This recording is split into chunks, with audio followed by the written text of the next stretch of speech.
Good morning my dear students. आज हम आपकी क्लास 5th की हिंदी लिटरेचर का चैप्टर 11 पढ़ेंगे। चैप्टर 11 दादी माँ का पत्र। इस चैप्टर में दादी माँ अपनी पोती को एक पत्र लिखती हैं और ये पत्र काल्पनिक पत्र नहीं है, ये वास्तविक पत्र है। इसे नेशनल बुक ट्रस्ट के नेहरू बाल पुस्तकालय की भूतपूर्व संपादिका श्रीमती मोहिनी राव जी ने अपनी पोती प्रेमा को लिखा है। मतलब उनकी पोती का नाम क्या है? प्रेमा, और उनकी दादी जी का नाम है मोहिनी राव। वे अपनी पोती प्रेमा को ये पत्र लिख रही हैं। श्रीमती राव बाल साहित्य की गुरु मानी जाती हैं, अर्थात जो ये दादी माँ हैं वो बाल साहित्य की गुरु मानी जाती हैं और रेडियो पर बाल कार्यक्रम भी प्रसारित करती रहती हैं। इसमें जो प्रेरक घटनाओं का उल्लेख किया गया है, इस पत्र में लेखिका है जो उन्होंने जो भी घटनाओं का उल्लेख किया है वो आज़ादी के पहले के भारत में घटी। उस समय क्या होता था, स्त्रियों के प्रति समाज में रूढ़िवादी विचार व्याप्त थे जिन्हें स्वाधीनता आंदोलन चुनौती दे रहा था। स्त्रियां धीरे धीरे परिवार की सीमा से बाहर निकलकर पुरुषों के साथ मिलकर काम करने लग गई थीं। तो ये पत्र अभी हम जो पाठ पढ़ेंगे, इस पाठ को पढ़ने से दृढ़ इच्छा शक्ति जागृत होगी और इस पाठ में करुणा के महत्व को, समय के सदुपयोग को बताया गया है। दादी माँ लिखती हैं, मेरी प्यारी पोती प्रेमा, मैं अपनी प्रसन्नता नहीं व्यक्त कर सकती। तुम परीक्षा में उत्तीर्ण ही नहीं हुई बल्कि तुमने अच्छे अंक भी प्राप्त किए। इससे पता चलता है कि तुम गंभीरता पूर्वक अध्ययन कर रही हो। यह प्रसन्नता की बात है कि पढ़ाई में तुम्हारा मन लग रहा है। तो जब दादी जी को ये पता चला कि वो अच्छा पढ़ रही हैं उनकी पोती प्रेमा और वो अच्छे नंबरों से परीक्षा में पास हो गई हैं, तब वो अपनी पोती प्रेमा को पत्र लिखती हैं और पत्र के माध्यम से वो बोलती हैं कि मैं तुमसे बहुत खुश हूँ। तुम पास ही बस नहीं हुई बल्कि तुम्हारे बहुत अच्छे नंबर भी आए हैं और मैं इस बात से बहुत खुश हूँ कि तुम्हारा पढ़ने में बहुत मन लग रहा है। अब दादी माँ लिख रही हैं कि मुझे तो सदा से ही विश्वास रहा है कि तुम जो भी निश्चय करती हो, मतलब तुम जो भी सोच लेती हो उसको तुम अवश्य पूरा करती हो। तुम में यह योग्यता है, तुम्हारी इच्छा शक्ति प्रबल है कि अर्थात तुमने जो सोच लिया, चाहे वो कितना ही कठिन से कठिन काम क्यों ना हो, तुम उसे पूरा करती हो और तुम जो कुछ भी करने की ठान लेती हो उसे तो तुम कर ही लोगी।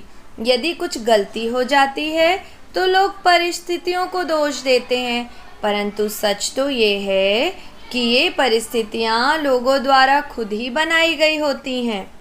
और फिर दादी माँ बोलती हैं कि जब मैं कॉलेज की पढ़ाई समाप्त कर चुकी थी तब मेरी सगाई हो गई थी। अब वो अपने बारे में बताने लगती हैं कि जब वो कॉलेज की पढ़ाई पढ़ चुकी थी तो उनकी सगाई कर दी गई थी। उस समय यही प्रचलन चलता था, पहले के समय पे यही होता था। फिर इनका विवाह हो गया, 1 वर्ष के बाद सगाई हो गई और सगाई में तय हुआ कि 1 वर्ष के बाद इनका विवाह हो जाएगा। और जबकि इनकी इच्छा क्या थी? इनकी इच्छा थी कि अब 1 साल तो जो बीच में बचा है, इसी बीच में मैं कोई मनो अनुकूलन कार्य करूं, मतलब उनका मन जो भी करता है वो कार्य करें और इस प्रकार समय का सदुपयोग होगा, क्योंकि सगाई होने के बाद उनकी शादी को 1 साल का टाइम था। तो उनने सोचा तब तक मैं जो चाहती हूँ मैं वो काम कर लूँ, ऐसे में मेरे समय का सदुपयोग भी होगा और मेरे मन के अनुकूल काम भी हो जाएगा। तो फिर वो बोलती हैं कि उनकी जो माँ थी, मतलब प्रेमा की जो दादी पत्र लिख रही हैं, वो अपनी माँ की बात बताती हैं कि मेरी माँ चाहती थी कि मैं घर पर ही रहूं और खाना बनाना सीखूं, सिलाई कढ़ाई आदि सीखूं। विवाह के पूर्व मुझे ये सब काम सीख लेना अनिवार्य था, परंतु मेरे मन में कुछ और ही था। कि कहा जाता है ना, पहले के लोग कहते थे कि चलो अब आपकी शादी सेट हो गई, अब तो घर के काम काज सीख लो। लेकिन इनकी माँ भी यही कहती थी, पर इनके मन में क्या था, इनके मन में कुछ और ही चल रहा था। ये तो कुछ रोमांचक और चुनौतीपूर्ण कार्य करना चाहती थी। मैं कुछ ऐसा कार्य करना चाहती थी जो मुझे घर की चार दीवारी से बाहर जाने का अवसर दे। मतलब इनको घर के अंदर रह के काम करना अच्छा नहीं लग रहा था, इनको ये लग रहा था कि मैं घर के बाहर जाकर कुछ अच्छा काम करूं। और ये चार भाइयों में अकेली बहन थी, मतलब इनकी जो दादी थी उनके चार भाई थे और ये अकेली एक बहन थी। और इनमें ये व्यवहार में भेदभाव सहन नहीं कर सकती थी। इनको ये था कि भेदभाव करना ना ये इनको अच्छा लगता था और ना ये करती थी। और इनको पता था कि शहर की एक बालिका विद्यालय में शिक्षिकाओं की आवश्यकता है। फिर इनको पता चला कि इनके जो शहर में एक गर्ल्स स्कूल था, वहाँ पर टीचर की आवश्यकता थी।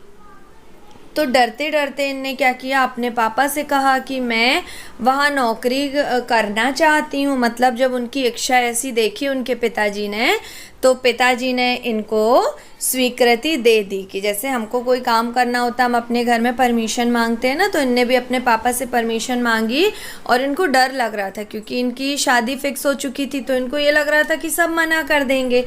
लेकिन इनके पापा ने इनकी शादी के लिए इनको स्वीकृति दे दी। अब तो इनकी खुशी का कोई ठिकाना ही नहीं रहा। अब ये दौड़कर अपने भाइयों को शुभ समाचार देने चली गई क्योंकि ये बहुत खुश थी। अब ये खुशी बताने अपने भाइयों के पास गई और उत्साहित स्वर में इन्होंने कहा कि मुझे तुम सबसे पहले ही नौकरी मिल जाएगी। अब इनके जो चार भाई थे, तो इनकी बात सुन के उनके एक भाई ने कहा, रुको पहले नौकरी मिल तो जाए तब खुशी मनाना। और दूसरे भाई ने मजाक उड़ाते हुए कहा कि तुम भला शिक्षिका बनोगी और सबको पढ़ाओगी, और हंसने लगा ऐसा कहते हुए। अब संयोग से क्या हुआ कि शिक्षिका के पद पर इनकी नियुक्ति हो गई। ये किसकी बात कर रहे हैं अपन? दादी माँ की। दादी माँ अपनी पोती को ये सब बातें पत्र के माध्यम से बता रही हैं। फिर वो बोली कि उनकी नियुक्ति हो गई संयोग से, और इनको 7वीं से 10वीं मीन्स 7th क्लास से 10th क्लास तक के विद्यार्थियों को, स्टूडेंट्स को हिंदी और इंग्लिश पढ़ानी थी। लैंग्वेज सब्जेक्ट पढ़ाने मिले, हिंदी और इंग्लिश। कहाँ से कहाँ तक? 7th से 10th तक, 7वीं से 10वीं तक। और मैं एक अच्छी छात्रा रह चुकी हूँ। वो बता रही हैं कि मैं भी एक ब्रिलियंट स्टूडेंट थी, मैं भी एक अच्छी छात्रा रह चुकी हूँ। और इनको खुद पे विश्वास भी था कि मैं इस कार्य को बहुत अच्छे से कर पाऊँगी, इस कार्य को करने में मैं सक्षम हूँ। और हाँ, मेरे विद्यार्थी मुझसे उम्र में थोड़े ही छोटे थे। अब ये बताती हैं कि इनके जो स्टूडेंट्स थे वो इनसे ज़्यादा उनमें एज में डिफरेंस नहीं था, क्योंकि ये भी पढ़ के ही निकली थी। और इनके जो स्टूडेंट्स थे वो इनसे उम्र में थोड़े ही छोटे थे। इससे इनको घबराहट भी होती थी। स्टार्टिंग में होता है ना, थोड़ा सा डर लगता है। फिर मुझे इस बात की चिंता सताती थी कि वे मुझे गंभीरता से नहीं सुनेंगे। उनको लगता था कि ये सीरियसली मेरी बात सुनेंगे भी या नहीं सुनेंगे। फिर इनने क्या किया, इनने पढ़ाना प्रारंभ किया और दोनों विषयों को, दोनों सब्जेक्ट, कौन कौन से, इंग्लिश और हिंदी, दोनों को इनने बहुत मन लगाकर पढ़ाया। और पढ़ाने में इनकी बहुत गहरी रुचि भी थी, इनको पढ़ाना बहुत अच्छा लगता था। और जिस दिन इनको पहला वेतन मिला, अब ये काम करती थी स्कूल में, तो जब इनको इनकी सैलरी मिली, फर्स्ट सैलरी मिली, तो वो इनके जीवन का सबसे सुखद दिन था। वेतन लेकर, सैलरी लेकर ये सीधे अपने घर गईं और अपने पिताजी के पास गईं और उनके चरण स्पर्श किए, मतलब उनके पैर पड़े, और बोली कि आज मुझे पहला वेतन मिला है, ये मेरी पहली कमाई है, इसको मैं आपको देना चाहती हूँ। उनकी बेटी ने ये अपने पापा से कहा। तो उनके पापा ये सब सुन के गदगद हो गए, मीन्स बहुत खुश हो गए, और मेरे दोनों हाथ अपने हाथ में लेकर बोले कि मुझे तुम पर गर्व है। पिताजी इतने खुश हो गए, खूब खुश होकर अपने दोनों हाथ में लेकर बोले कि बेटा, मुझे तुम पर बहुत गर्व है, तुमने सिद्ध कर दिया है कि तुम आत्मनिर्भर हो। आत्मनिर्भर हो मतलब सेल्फ डिपेंडेंट हो, मतलब तुमको किसी की ज़रूरत नहीं है, तुम अपना खुद काम कर सकती हो। यह तुम्हारी पहली कमाई है, तुम्हारे अथक परिश्रम का फल है, मतलब तुमने जो इतना परिश्रम किया, इतना कठोर परिश्रम किया, उसका ये फल है। तुम्हें स्वयं पर बेटी गर्व होना चाहिए। ये सब बातें उनके पिताजी कह रहे हैं कि तुमने पढ़ाई का एक दिन भी व्यर्थ नहीं जाने दिया, यही भावना सदा मन में बनाए रखो। ऐसे करके उनके पापा बहुत खुश हुए और उनकी ये सब बातें सुनकर, पिताजी की ऐसी बातें सुनकर उनके मन में स्वाभिमान पैदा हो गया। वो और खुश हो गई और पापा की इतनी अच्छी बात सुनकर उनको बहुत अच्छा लगा। और फिर उन्होंने महसूस किया, उनके पिताजी ने उनको ऐसा महसूस कराया कि जो शिक्षिका की नौकरी होती है वो सबसे अच्छी नौकरी होती है, जो टीचर की जॉब होती है वो सबसे अच्छी होती है, और ऐसी कमाई सबसे अच्छी कमाई होती है। अब वे कहने लगे कि विद्या अभ्यास से बढ़ती है। अब उनके पापा उनको ये सब बातें समझा रहे थे कि विद्या जो होती है वो अभ्यास से, अभ्यास मीन्स प्रैक्टिस से और बढ़ती है, धन उपयोग से घटता है। यदि जैसे हम पैसों का यूज़ करेंगे, कुछ भी चीज़ खरीदेंगे तो वो हमारा पैसा घटता है ना, लेकिन यदि हम पढ़ाई को सोचे कि यदि हमको कुछ बनता हम तुमको सिखा देंगे तो हमारा कम होगा, ये गलत है। हमसे बनता है, हम तुमको बताएंगे तो हमारी वो चीज़ और अच्छी हो जाती है। इसलिए कहा जाता है कि विद्या अभ्यास से बढ़ती है, धन उपयोग से घटता है। ज्ञान और सीख प्रयोग से बढ़ते हैं या बांटने से भी बढ़ते हैं। कि कहा जाता है ना कि यदि हमको कुछ बनता है तो हमको वो चीज़ सबको समझाना चाहिए, इससे हमारा घटेगा नहीं, वो और अच्छा हो जाएगा। तुम किसी को यदि 100 रुपये देते हो तो लाभ पाने वाले को होता है। जैसे यदि मैंने तुमको 100 रुपीज़ दे दिए तो तुमको पैसे मिले ना, तो तुमको उसका लाभ हुआ। पर तुम 100 रुपये, मैं 100 रुपये तुमको दूंगी तो मेरे 100 रुपये तो कम हो जाएंगे, वो तुमको मिल जाएंगे। ऐसा करके उनके पापा उनको समझाते हैं कि ये 100 रुपये जब होंगे तो किसी एक ही व्यक्ति के पास होंगे, पर यदि तुम किसी को ज्ञान देती हो तो वह तुम दोनों को संपत्ति होता है, वो तुम दोनों की संपत्ति होती है। ये देखो, यदि हमारे पास कितना अच्छा एग्जाम्पल दिया है उनके पापा ने अपनी बेटी को कि धन खर्च करने से घटता है। जैसे 100 रुपये मेरे पास है, मैंने तुमको दे दिया तो मेरे पास से 100 रुपये चले गए, तुम्हारे पास हो गए। लेकिन यदि मैंने तुमको कुछ ज्ञान की बातें बताई, कुछ ऐसी पढ़ाई से रिलेटेड बात बताई, तो वो तुमको भी बन जाएगी और मुझे तो बनती है, तब मैंने तुम्हें बताया। तो अपन दोनों के पास वो संपत्ति हो जाएगी। कौन सी? ज्ञान की। यहाँ पर देने वाला कुछ खो नहीं देता। याद रखो कि ज्ञान को कभी भी चुराया नहीं जा सकता, ज्ञान को हम कभी भी चुरा नहीं सकते, ना तो इसे जंग लगती है और ना ही उपयोग नहीं होने पर ये नष्ट होता है। यदि हम इसका यूज़ ना करें और इसको हम चुरा भी नहीं सकते, इसमें जंग भी नहीं लगती है। पिताजी की इन सारी ज्ञान भरी बातों से इनको जीवन का मूल मंत्र प्राप्त हो गया और वे मुझे इससे मूल्यवान कुछ नहीं दे सकते थे। ये दादी माँ अपनी पोती को बता रही हैं कि मुझे ये मूल मंत्र मेरे पिताजी से मिला है और मैं अब यही मंत्र तुम्हें दे रही हूँ। बेटी, शिक्षा एक अनवरत प्रक्रिया है। अनवरत मीन्स कभी ख़त्म ना होने वाली प्रक्रिया है, प्रोसेस है। ये जीवन पर्यंत चलती रहती है, मतलब ये हमेशा चलती रहेगी। जीवन का हर दिन किताब के एक पन्ने के समान होता है और हमको सीखने की कोई हमारी उम्र नहीं होती कि हम कह दे चलो अब तो हमारी बहुत उम्र हो गई, अब हम ये कहाँ सीख पाएंगे। सीखने की कोई उम्र नहीं होती। इस पर तुम जो चाहो सो लिखो। जैसे हमने आप लोगों को याद होगा, एक आपको चीनी वृद्ध वाला एक चैप्टर जो पढ़ाया था, उसमें जब वो मिले थे एक व्यक्ति से, वो कितने वृद्ध हो गए थे, 90 वर्ष की शायद उनकी एज थी, तब भी वो चीनी भाषा सीख रहे थे। याद आया आप लोगों को? आप ही लोगों की हिंदी लिटरेचर की बुक में हमने पढ़ा है। इसी प्रकार कहा गया है कि सीखने की कोई उम्र नहीं होती। इस पर तुम जो चाहो सो लिखो, क्योंकि अपने इस जीवन रूपी किताब की लेखिका तुम ही हो।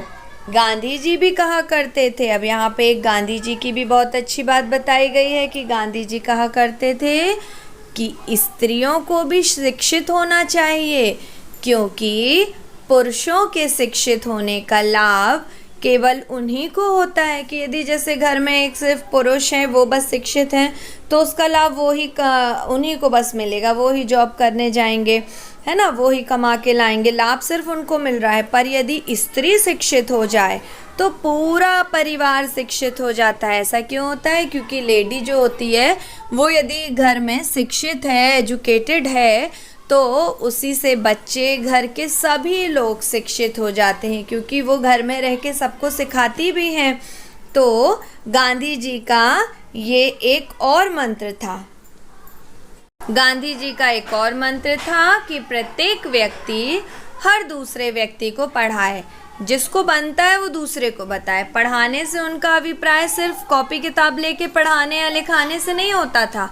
उनका अभिप्राय था, अर्थात उनकी मीनिंग थी कि जो शिक्षा से वंचित है उनके सोच विचार को व्यापक बनाया जाए। अर्थात जिसको शिक्षा के महत्व के बारे में नहीं पता, हमको उनके सोच विचार को हमको व्यापक बनाना है। व्यापक अर्थात उनको भी हमको ऐसी बातें सिखाना है जिनको शिक्षा के बारे में, शिक्षा से जो वंचित हैं, उन सबको भी हम शिक्षा के महत्व को बताएं।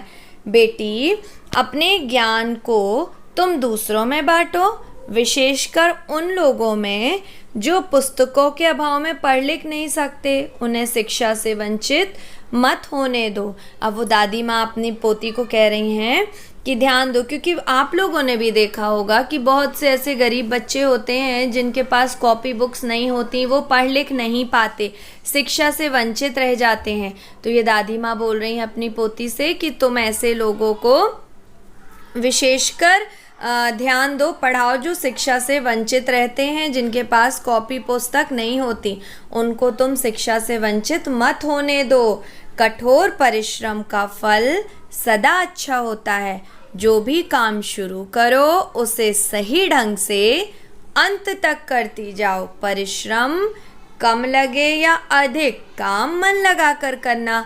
तुम्हारा प्रत्येक प्रयास सफल हो, यही मेरा आशीर्वाद है। ऐसे करके दादी माँ ने जो पत्र के माध्यम से बातें लिखी थी, अपनी पुत्री को अपनी पोती को आशीर्वाद दिया था। तुम्हारी दादी माँ।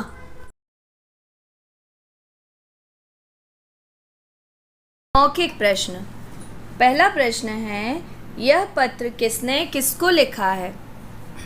तो आप लिखेंगे कि यह पत्र श्रीमती मोहिनी राव ने अपनी पोती प्रेमा को लिखा है। क्वेश्चन नंबर 2, लेखिका कैसा कार्य करना चाहती थी? लेखिका अपने मन के अनुकूल कार्य करना चाहती थी। प्रश्न तीसरा, पिताजी की ज्ञान भरी बातों का लेखिका पर क्या प्रभाव पड़ा? तो पिताजी की ज्ञान भरी बातों से लेखिका में स्वाभिमान पैदा हो गया।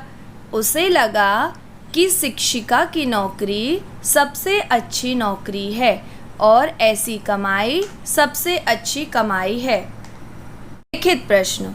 प्रश्न पहला, अपने परिवार में मोहिनी को किससे और कैसे प्रोत्साहन मिला? अपने परिवार में मोहिनी को अपने पिता से प्रोत्साहन मिला। उन्होंने उसे न केवल शिक्षिका बनने की अनुमति दी, अपितु कदम कदम पर उसे प्रोत्साहित भी किया।